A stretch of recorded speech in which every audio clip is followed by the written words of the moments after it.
there, gang. It's Martin Week. Martins from the 1950s, specifically. 3 of them. All of them needing neck resets. Maybe we can do some compare and contrasts and figure out which is the best year. Because there's a lot of lore that comes along with specific models of Martin guitar, and especially from different time periods. When I think of Martin in the 1950s, conservative is the word that springs to mind. There weren't a whole lot of changes in that decade. Basically no new models. They actually contracted a bit. They trimmed things down and got rid of a few. There was a change at the head of the company in the late 1940s when Frank Henry Martin retired and his son Frederick took over. Frederick wasn't some young upstart. He was in his 50s, apparently kind of a no-nonsense sort of guy. During World War II, a lot of Martin's workforce had joined up and gone to serve, and a good number of the materials that they were using were also put into short supply due to shipping restrictions. They got rid of all the pearl inlay. There were no more Style 45 or Style 42s, what were their top-of-the-line models. So there were fewer choices overall. The other significant change happened right after the war in 1946, and that was a switch from red spruce, or so-called Adirondack spruce, though in truth they'd been buying it from all up and down the eastern half of the country for decades, not just in the Adirondack area. They switched to Sitka spruce, which grows on the west coast. The reason was supply. Red spruce is much smaller in diameter. It tends to develop twist while it grows, which can make cutting perfect soundboard material very difficult. And as a commercial wood, it had been logged back pretty heavily. There just weren't the stands that there were previous. Mature Sitka spruce is an immense tree. It could be 12 feet across. Twist or run out is less problematic, and you can get way more usable wood out of a Sitka trunk. It looks a little different, it behaves a little different, but it is a very good tone wood. Now, there were a few years in the 50s when apparently they got their hands on something other than Sitka and used it. And occasionally guitars show up with what looks like red spruce, maybe even Engelmann spruce. By the way, these terms were not part of the marketing equation back then. Players had no idea what species their guitar was made from. That kind of geekery didn't surface until the 70s and 80s. Does the change in soundboard material make a substantial difference in the quality of the guitars from the 1950s versus the so-called golden era, the pre-war years? Maybe. The thing is, at this stage in our history, and despite the pontification you'll find in various online circles, most of us do not have the opportunity to play and experience an authentic pre-war Martin guitar. Not the flat tops, anyway. During the 1930s, Martin made like 3,000 odd guitars. Of those that survive, probably 90% of them are in temperature-controlled vaults, locked away. The number of people who actually gig and record with them at this point could probably be counted on one hand. So, unless you're a top-flight bluegrass player with a benefactor who will loan you one, or maybe Daddy Summers on the family compound in Martha's Vineyard, you're never going to know what the magic is, except via recordings and word of mouth, hearsay, basically. Now the 1940s Martins are getting a bit rare. They don't come up for sale nearly as often, and when they do, they tend to reach prices that are astronomical, out of the range of your average player. However, these from the 1950s, there's still enough of these in circulation that we can get a feel for what they're like on average. A player might find themselves trying 3 or 4 of them in the space of their lifetime and building up some kind of knowledge. Most of them sound pretty darn good because usually they've got a lot of playing in them. They've been played for decades at this point, and they've always been valued as musical tools. Even in the 50s and 60s, these were seen as good guitars. They were aspirational guitars for musicians, always valued. This first one is the so-called workhorse of the line. It's a D18 from 1956. Mahogany back and sides, Sitka spruce top. No fancy stuff. It's a plain Jane. Good for all your 1950s musical needs. You could use it to play country music, hillbilly music, rockabilly music, rock and roll. Virtually anything, actually. Looking at this D18, it's in pretty good shape overall. There's decent saddle exposure. The neck is wonderfully straight. There's only 5 thousandths relief in it. The only thing is the action. This player likes a medium-low action, and this is 9/64 on the bass side and 6 at the treble, which is much more than he wants to play on. So we just got to lower these strings somehow. I like to keep this saddle height right about where it is. I mean, we couldn't shave enough off this saddle to give us the action we want. This guitar has great volume, excellent sound, and after doing a reset, putting in an extra tall saddle is likely to change all that, while also submitting the guitar to forces it's unfamiliar with. So, this amount of saddle exposure is just about right to my eyes. This is one of those cases where it's really important to see what happens when the string tension is taken off. I check and see where the straight edge meets the front edge of the bridge. I want to set the neck so that I'll have the action I want at this saddle height.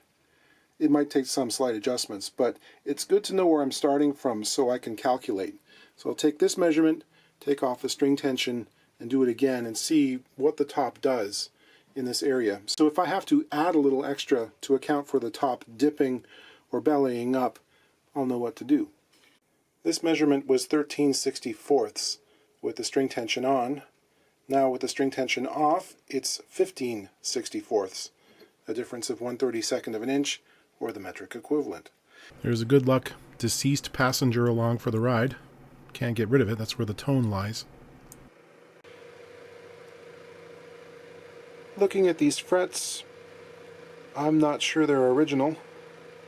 They're just about the right size, but the character on the ends seems a little different, and they're in remarkably good shape for something that's been played this much. So I think these were replaced by someone who really knew what they were doing, which is nice.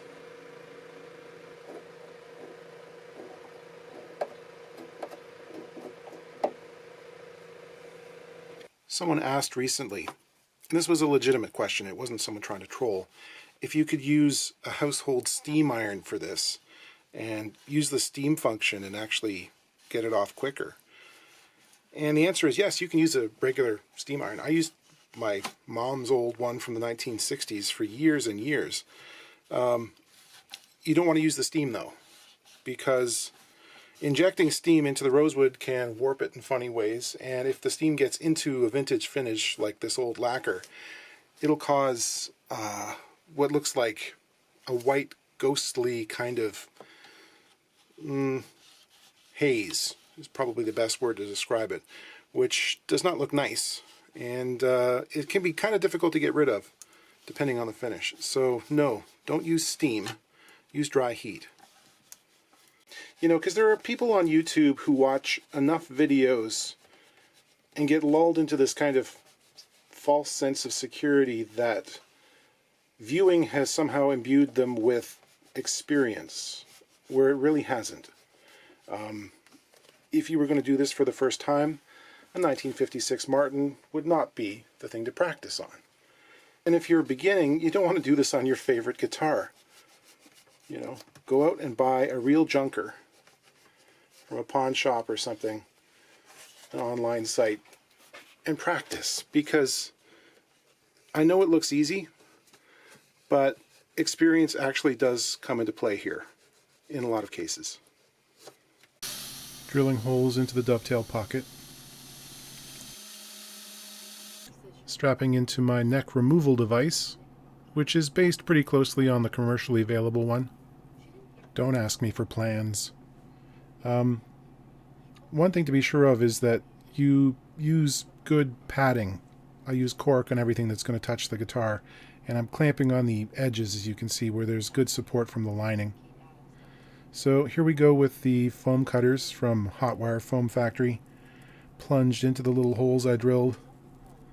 Let that heat up for about 10 minutes. At a certain point you hear a slight popping noise, then you can wiggle it free. Or rather, I can wiggle it free. Came off nicely. At the end here, there's a little pool of cast hide glue that settled down there in the bottom of the mortise. That's kind of neat. In this era, there's always a lot of factory reference numbers in pencil. Here we have a really fantastic looking 0018 from 1958. This is a slightly smaller bodied guitar. It's thinner. Usually referred to as the ultimate finger picker's guitar. Ostensibly gives you better balance between bass and treble, whereas the Dreadnought model tends to be a bit more bass heavy. However, there are plenty of good finger pickers who use Dreadnoughts. This guitar also needs a neck reset, but this isn't its first rodeo. I'm resetting a reset. You can see there's some damage to the finish along the edge of the heel here. It's got a bit too aggressive somehow. The action currently is 8/64ths on the bass and 7 on the treble. You'd really feel the 7. That's a bit much. This is not the original bridge. I happen to know the person who made it, friend and fellow repair guy Paul Saunders. It's well crafted and slightly anachronistic in one respect. It has a blind saddle rather than a through saddle, and that's because this was outfitted with an LR Baggs under-saddle pickup. You can't really make a through saddle work with one of those because, well, first of all, you're going to see the gap under it and it's going to look ugly. Second of all, under-saddle piezo's are designed to work with saddles that are relatively loose in their slots. It can't be tight or you don't get the proper energy transfer into the pickup and it gets all unbalanced. So a loose through saddle is a dangerous thing. They tend to break bridges in half, which is why they were all fit really tightly in their slots and usually glued in as well. And that leads to a second side effect. If you take a tight saddle out of a guitar and replace it with a loose one, and one that's sitting on a cushion of metal, you're going to be disappointed. A lot of what you loved is going to be gone, and you'll have traded it for the soul-satisfying quack of an under-saddle pickup. So yeah, this player wants to change back. Luckily, Paul saved the original bridge. We can put that back on. So I don't know when the reset occurred or who did it. I have to ask though, what happened? Why are the strings on the treble side so dang high? And why are the bass strings higher than I would expect? Again, the saddle exposure is about right, but it's out of whack. I want you to have a look at the end of the heel. Now, it's still tight to the body, but let me call your attention to the seam between the back binding and the sides. Now, there's some white buffing compound in there right now, but what concerns me is that there's a bit of a step that doesn't show up in areas, farther away from the neck block or the heel.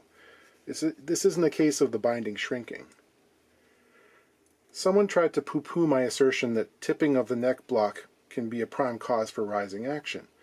Well, this is what it looks like in something of an extreme form. Sometimes this can happen if a guitar was left in a hot car.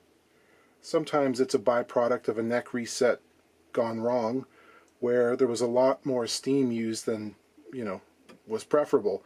So you get a lot of water down into the pocket, and it can seep through the block and rehydrate the glue there. And that can take quite a while to reabsorb and dry out, because it's a big surface area and it's, trapped. And if you put strings on it too soon, the block can slip from the tension. So I'm going to look at that pretty carefully when I've got the neck off. And the step is about 0.008 of an inch, using a not so accurate caliper method to measure it. Quick comparison. It almost looks like these were made out of the same billet of rosewood. I'm not exactly sure which glue was used to put this bridge on, but it's good and tough. Took more than the average amount of time to pry it loose. Came off though, pretty cleanly. That's what you want, right? Like, you don't want your bridge to come off easily. Just going to check the saddle placement and the line of the strings. That all seems very reasonable. After cleaning all the glue off the surfaces, I'm going to fit some sandpaper right into the outline and very carefully fit these two parts together. The scratch pattern shows that I'm getting there. Heating up my hide glue. It's got to be about 145 degrees Fahrenheit. I heat up both glue surfaces a little bit with a hairdryer. This is not super hot. The little leprechaun that tells me to burn things finally went away. It does give me a few more seconds working time to position the parts though. So it feels warm. I get on a generous coat on both the bridge and the top. The hide glue is full strength. For those who need to know, it's 251 gram. Not technical gel, but it's pretty good quality stuff. And I'll get on all the clamps as quick as I can. After that, the glue will be gelling. In a few minutes I can sort of roll it off, sort of like a fruit roll-up for those who were around in the 80s, and clean off any residue just with some warm water. I'll slightly relieve the area near the end of the heel, where most of the sanding is going to take place. These don't have to be super deep undercuts, just, you know, a skim cut, just to take away some of the excess. It's cute, but I'm going to take it off because it's going to get in the way. Here's another example of a million little holes in the end of the neck block from when they were hanging the guitar at various points during the finishing process. Sandpaper pulling along each side to tip the neck back in relation to the body, thus changing the angle at which the strings will attack the bridge. I'm using feeler gauges to see if I think this needs an extension wedge. It's less than 20 thousandths in this case, so I say no. Using carbon paper here to show points of contact, which I'll sand or file away and get a good fit. Get it all glued up, clean off the squeeze out, and move on. Working on the triple O now with the previously glued dovetail, and hoping that this whole cavity isn't filled with epoxy or something nasty like that. As luck would have it, it wasn't. This is very good. Little pressure on the end screw, and things are starting to loosen up. I see evidence in the pocket there, and on the end of the tenon. This was shimmed using paper, which is something I haven't encountered very often. I've never done it myself. And you can see this is a different style of glue as well. This is more like a white glue, or polyvinyl aliphatic glue. That takes a bit more cleaning up. It's more rubbery, obviously, than hide glue. I'm going to see if I can disguise those damaged areas on the side of the heel. It's unfortunate that it happened on the player's side, you know, so you look down and it's right there in your face. So I'll lightly sand the surface just to clean it up a bit. I'm going to start off with a flash coat, which is like 1 part lacquer, 3 parts thinner. And after that I'll use some alcohol markers just to try to get the color a bit more even, and then a toner coat over top, very light. Like, I don't want to make it, you know, black or super dark. It's just going to disguise things a little bit. Here we have a really nice 1955 D28, which is cosmetically very similar to the D18, except for some choices in the woods. This one has an ebony bridge, and of course, gorgeous Brazilian rosewood back and sides. Very nice. From time to time, people will contact me asking if I can buff out a little scratch on the top surface of their acoustic guitar. I'm like, I moan inwardly, because this is what it's supposed to look like. That's honest play wear and a very thin vintage finish. Pretty much the same deal with this guy. 9/64 on the bass side, 6/64 on the treble. Relief in the neck is excellent. In this case, it's around 4 thousandths, which is basically factory spec. It's also had fretwork done at various times. And pop the neck off this thing too. People ask about the red thing. This is just a piece of thin plastic, and I use it to try and limit the rub marks on the finish.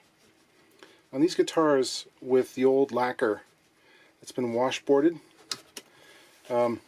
through pick wear in this case, but often, depending on how soon the guitar was buffed after finishing, the lacquer will sink into the softer parts of the grain, and you end up with this regular undulating surface. It's almost like corrugated cardboard. So if you're working your palette knife in there, because this isn't a flat surface, and you have varying levels of contact and point pressure, because even though I'm pushing inwards, I also have to sort of push down so that I'm not going to dive into the grain as I get under the fingerboard. You know, this aims to even that pressure out a bit. I think it's important to realize that taking a neck off is like major surgery, right? I'm trying to use the least destructive methods possible. which is like the reason I switched away from steam for taking off the neck, which on a finish like this can be, well, it can cause all kinds of weirdness if the steam escapes from the wrong place and makes its way under the surface of the lacquer. It gets all ghosty white. Sometimes it'll actually flake off. I like the dry heat. With hide glue, it's maybe a little bit more difficult to get apart because you're basically desiccating the glue. It gets weaker that way, as opposed to dissolving or becoming plastic, like it will with water or steam. I just don't want to put water into these old finishes if I can avoid it. With the later polyvinyl glues from the 60s, 70s, or 80s, you know, this is the way to go. It makes it so much easier for me. Not to say anything against people who still use steam. There are people who've been, you know, doing it that way for 30 years. They've got their system. It works for them. They don't really want to change, and that's fine. Like, we all do these things in different ways. This is the way I'm comfortable doing it. I remember seeing a picture of Frank Ford's rig one time. He'd set up a whole lot of easy lock hoses, the kind that they use on machining equipment to dispense coolant and that sort of stuff. So he had them all set up around any place where there was the opportunity for steam to possibly be released. So there's a whole bunch of snakes around it, and he would blow air through with his shop vac, using the output on his shop vac, just to cool those areas off and make sure the steam wasn't going to damage anything. And it was a cool system, but man, that's a lot of work. Got another glue jewel, and also some tape right on the end of the heel. Masking tape. Haven't seen that one before. So I have to do something about the hole left behind by the jack in the triple O. This is a 1/2-inch plug cutter. It's hard to find a 1/2-inch plug cutter that will actually cut a 1/2 inch. I'll glue that in place. It's slightly tapered, so it gets tighter the farther it goes in. Cut off some of the excess with a flush cut saw, doing my best to protect the surrounding finish. After a little bit of sanding and scraping, I'll daub on several coats of tinted lacquer. Gotta hand it to Martin in the 1950s. They really had their routing templates dialed in perfectly. As opposed to Gibson in any era, or Martin in, say, the 1970s. You don't see very many shims. They go together really well. In some ways, it's a pleasure to work on these. Resetting the neck makes the dovetail slightly loose in its pocket, so I glue on thin strips of veneer on either side and thin those down in stages. Eventually this gap closes and the fingerboard will be flush at the corner there. Someone asked about how I clamp the fingerboard extension. I have these cawls that fit over the upper transverse brace, and something similar for the fingerboard as well. I'm thinning the bone saddle blank so it fits nice and snug.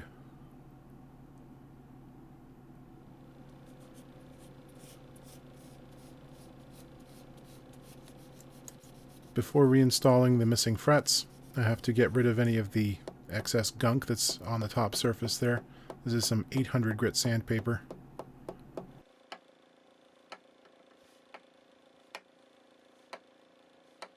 Polishing, polishing, polishing. I'm marking the ends of the saddle so I'll know where to start the scoop, which I'll make using files and sandpaper on a round dowel. I'll block sand and buff the finish I used on the end pin plug. Then I drilled and reamed a hole for the end pin.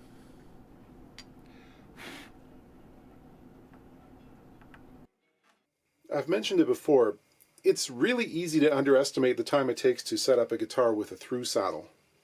You've got the sculptural ends to take care of, but also the sequence of events kind of gets slowed down in some funny ways.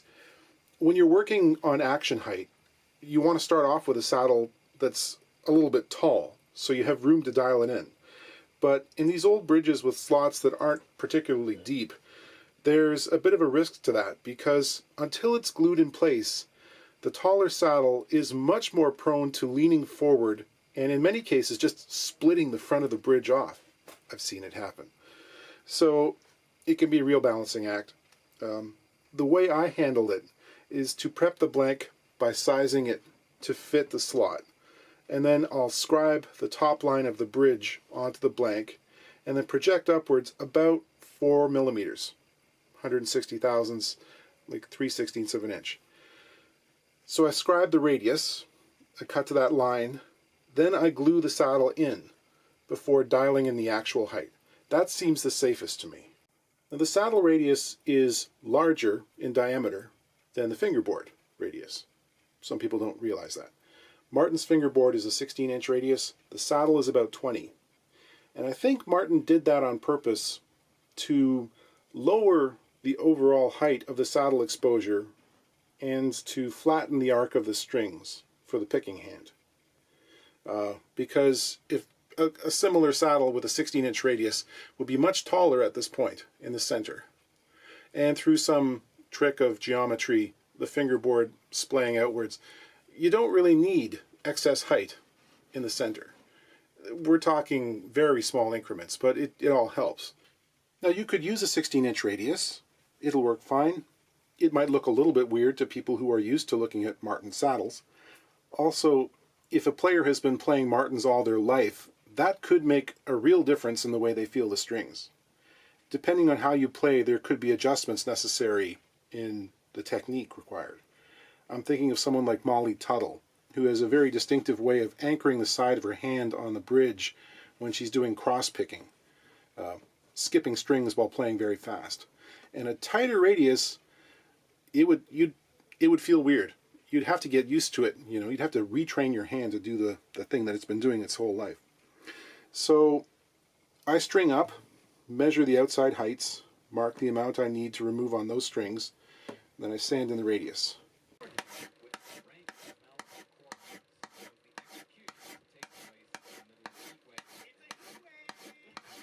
Well then, that was a pile of work. The shop looks like a tornado hit it. This is a unique opportunity though, because we've got 3 different Martins from the mid-50s, all with the same fresh setup. So we can compare the smaller body of the Triple O with its larger brother, the D18, 2 mahogany guitars, and then we can compare the difference between mahogany and rosewood when we play the D28. Again, this is just for kicks. I'm not using a high-quality external microphone here, and there's a certain amount of sonic compression before we even get into the intricacies of audio on YouTube, but it should be enough to give us a good impression.